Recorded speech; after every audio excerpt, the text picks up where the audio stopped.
Welcome to Insights. I'm Dick Goldberg, and our subject today seems to be all over the airwaves and media in the last 3 or 4 years. Why now is bullying such a hot topic?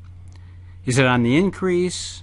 Has it always been a big problem that's been neglected? Or perhaps it's just an overblown media frenzy? We'll explore that with our guest, DJ Hilley. DJ is a child and adolescent therapist and consultant for the past 7 years, and he has a passion for this subject. Thanks for being with us, DJ. Absolutely. Nice to be here. DJ, is bullying on the rise? Why this media frenzy about bullying? Well, what we have is the awareness and the attention to it is on the rise. You'll find probably a lot of different opinions about whether it's worse, and a lot of people will argue that it's worse. You'll also have people that will make a strong argument that children are behaving no worse than they did many, many years ago. Mm-hmm. And so what's on the rise is our focus on how it occurs and what it is, and our definition of it has expanded tremendously. So now if we are including all kinds of behaviors, then sure, it's on the rise if you're saying everything that's, a conflict between kids can be bullying. Well, in your world, you're a counselor, you help kids with this. Mm-hmm. What is bullying? Well, bullying is a term that I am a big fan of not using.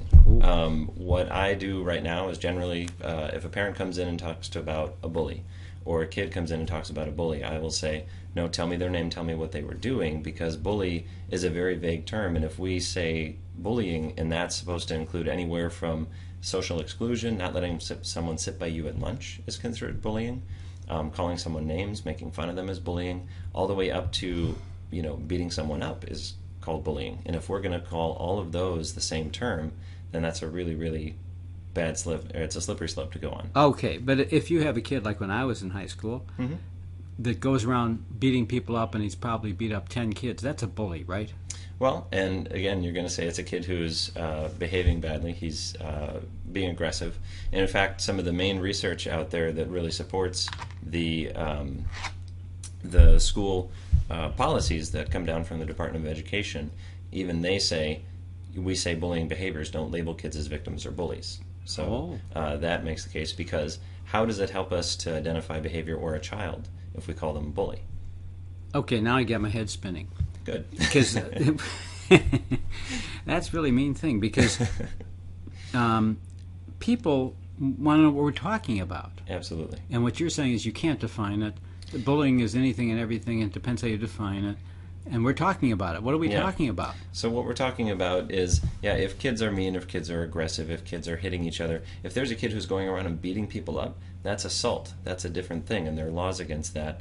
Granted, there are laws against bullying right now. Mm-hmm. But if we look at certain behaviors, there's things that, a lot of people will talk about, well, kids will be kids, and we can't say that anymore. Some people say, well, it's a rite of passage, but rites of passage actually entail getting into a group or acceptance, so it doesn't fit that model. But bullying now, again, it gets used to describe many things. But when we look at what are we talking about? Childhood aggression, relationship conflict, kids not being liked or excluded, which are part and parcel of relationships and growing up that we have to learn to deal with. And it's not something that we can eradicate. Wow. So what you're saying, this is really baloney, this bullying stuff. There is no bullying. Well, again, there is aggression, there are problems, as there have ever been. So, but it's when we get into this idea of labeling things as bullying, and then going into we've got to get rid of bullying and zero tolerance for bullying, and bullies are bad, and the statistics out there, which are from the National Institute of Mental Health, are going to say that the people who are out there to create pain and harm people, which are sociopaths, mm-hmm. are 1% of the population. Very, very small percentage.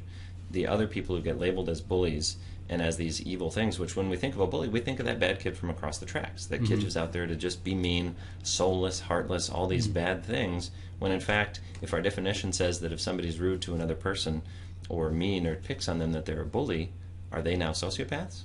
Mm-hmm. So do you see where I go on this slippery slope that... Okay, I still need to get a root here on where we're starting from, that we're criticizing. What is the system we're criticizing, or you are? And you were talking about different agencies do talk about bullying, and they define it. Mm-hmm. How does the establishment, or whoever's doing this, define it, that you're disagreeing with? Oh, okay. And it goes the range from, things from not willing to allow other people to play with them. Somebody exclusion. defines that as bullying? Yes. Yes, it's included.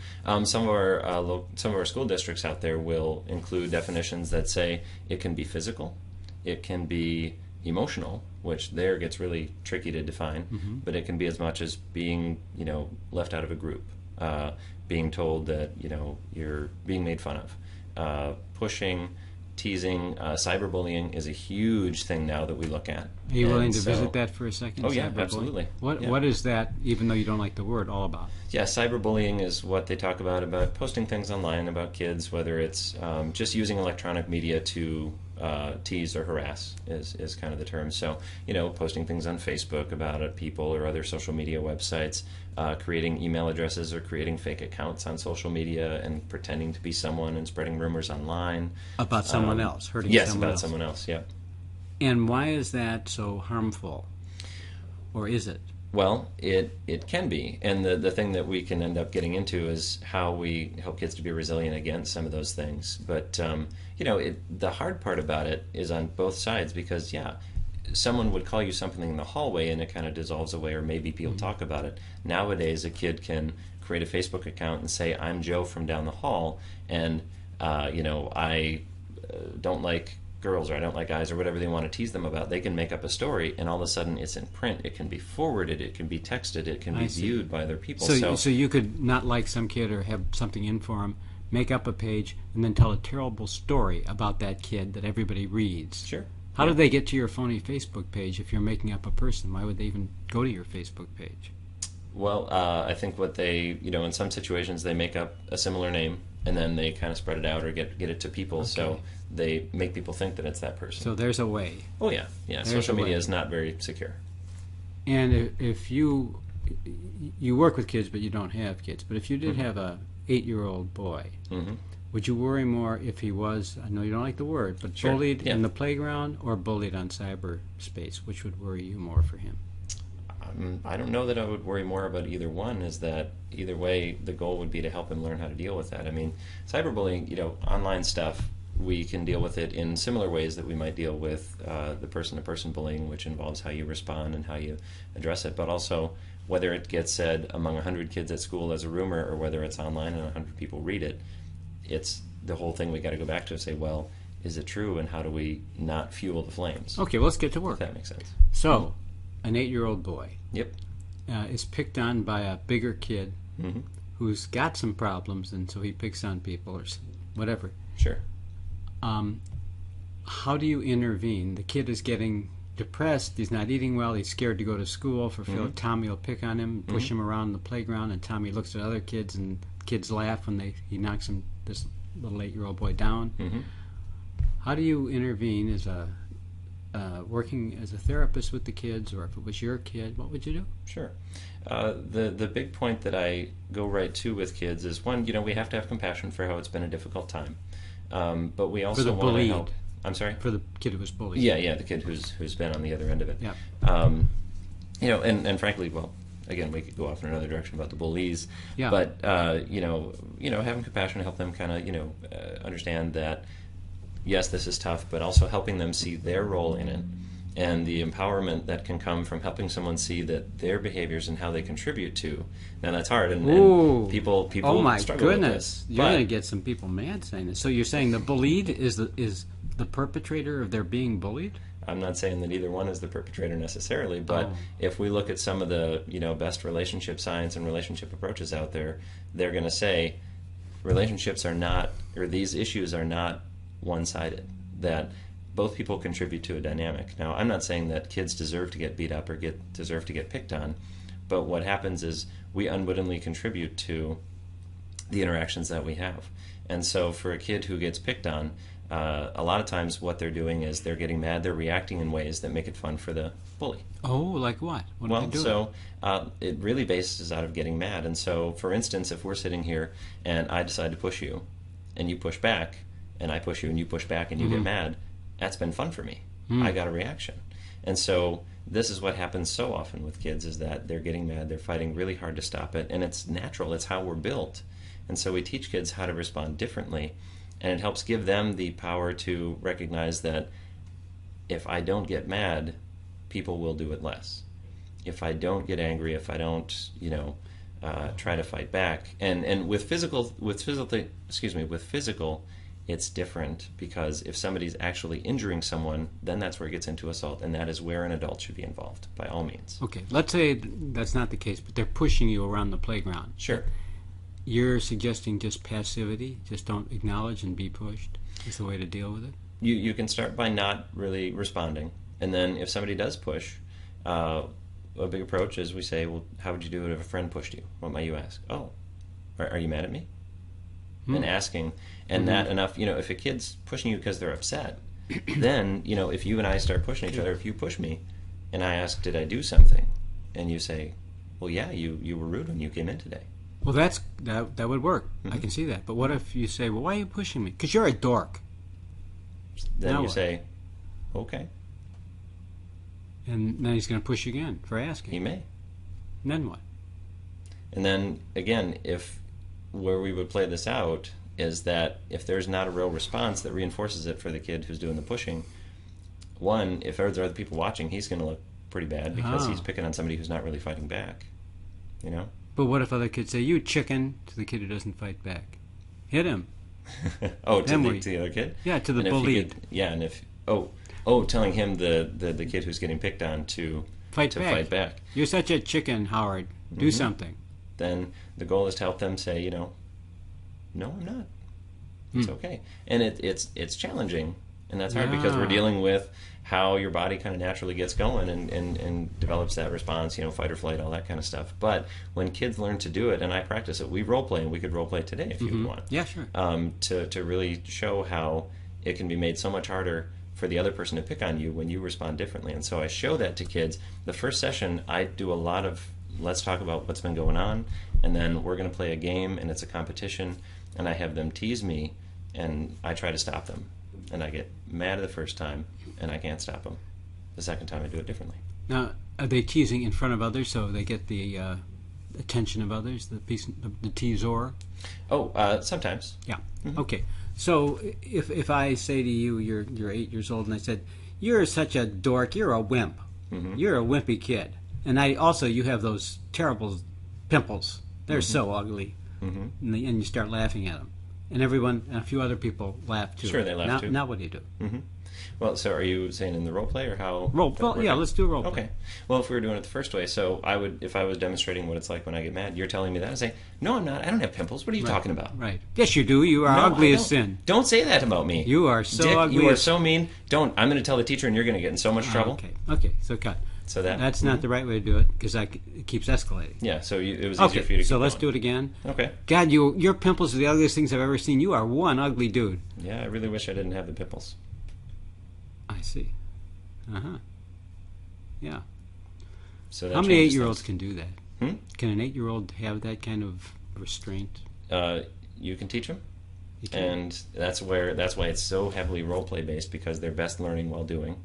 Now, certain kids have trouble with impulse management at their age, and some kids struggle with that even more. So sometimes a supplement to doing that is helping them to regulate anger. But the best thing is that when we play it out in session, I have them do it because I turn it around and I pick on them, and I really go at them. And the goal is to help them deflect what I'm saying, and it's still not the same as another person, but it gives them practice.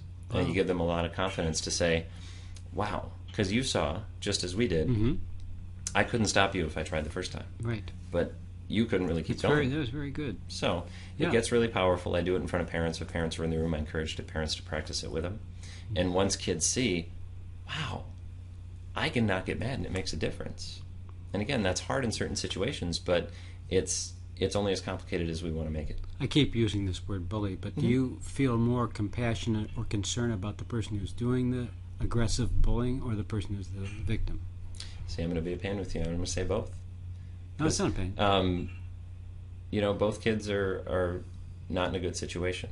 I think that we need to have compassion on both sides. And, there's a lot of things that'll say, well, bullies are people who've been bullied. Bullies are people whose parents are mean to them. And sometimes that's the case.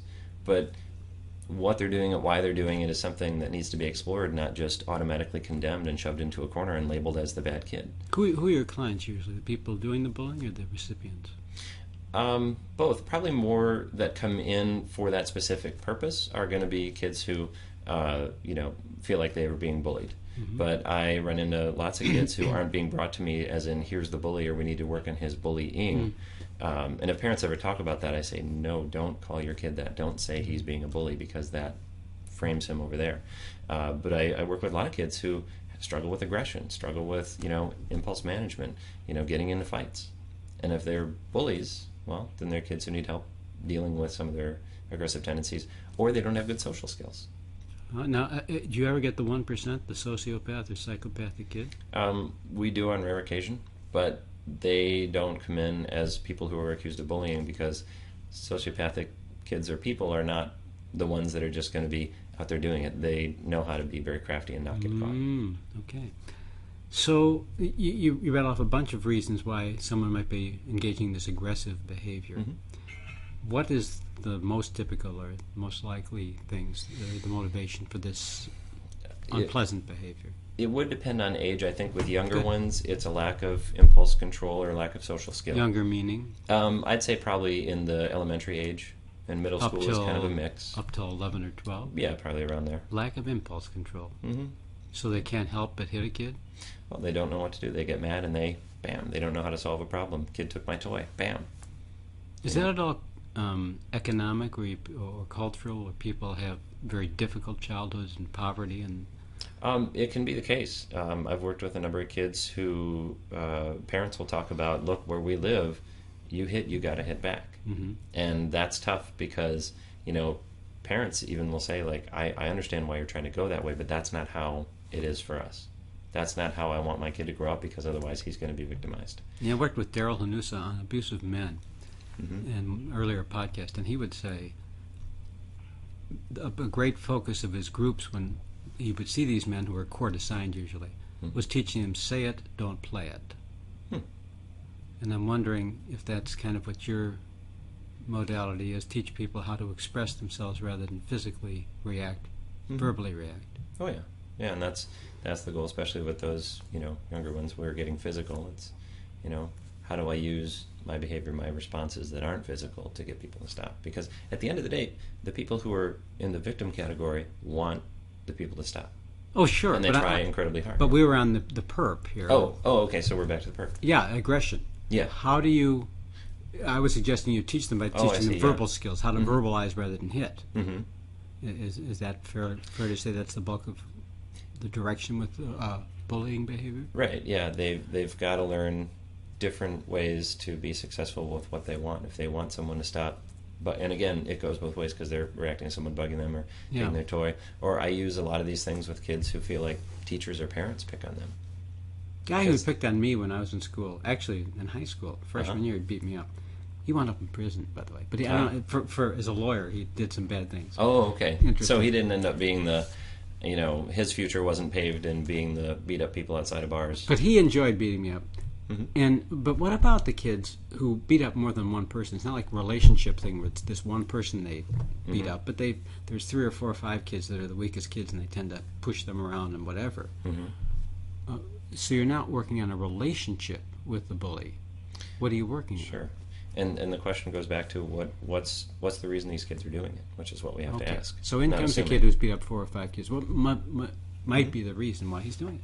Well, whether he, it's hard to say what the different things will be. You had said relationship with this one kid, but it probably isn't. If it's multiple kids. If it's multiple kids, then what's he trying to get? Is he trying to achieve? They talk about social status and how that's their way of being tough, or that's their way of, getting at people that they don't like. I mean, it's really varied. So sometimes it is because they're angry. I mean, you might have a kid who has more of that antisocial streak to them, but I haven't run into too many, really at all in my experience, where it's been they're rampant, beat up on a whole lot of kids. Well, you haven't. It's usually triggered by the behavior of the victim. Most times there's an aspect in there. So like how does the victim trigger this behavior? Well, and sometimes if people get into, some of the resources that I've really relied heavy on will talk about avoiding that victim mentality and, kind of unwittingly giving in. So if someone is threatening you, then you say, no, you're not, or I'm going to tell on you, or which we will tell kids, you should tell an adult, and I think that should be used with caution. Because the example I use, if you and I are neighbors and you're making a lot of noise, and instead of coming and talk to you about it, I call the police, and you know it's me. Right. Do you want to treat me any better? Police go, crank the stereo. Okay. So again, you're talking about the person who's being hit. I'm curious about the bully and what's going on, whatever, in the behavior. If you're working with I know you don't like the word, but bully. Yeah, no, it's okay. How do you treat them? Well, and I feel like I don't have a real solid answer for exactly how each one goes, because the reasons they do it are varied. Okay. Is it impulse? Is it I've got a teenager that I work with right now that certainly gets aggressive, and it's a lot of times he'll say, well, I feel like somebody was doing this to me, and that sounds like more on the victim end of things. But that's the thing, is people who perpetrate really, really hostile acts usually do it out of a sense of being victimized, not out of getting joy. So, a lot of times that's kids who, like I said, they're going around, if there's a kid who's going around and picking off the weakest in the herd and trying to get on them, that could be more toward that sociopathic thing, perhaps.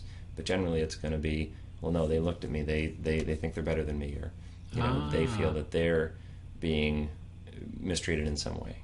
And history has great examples for how convincing people that they're victimized leads to big atrocities.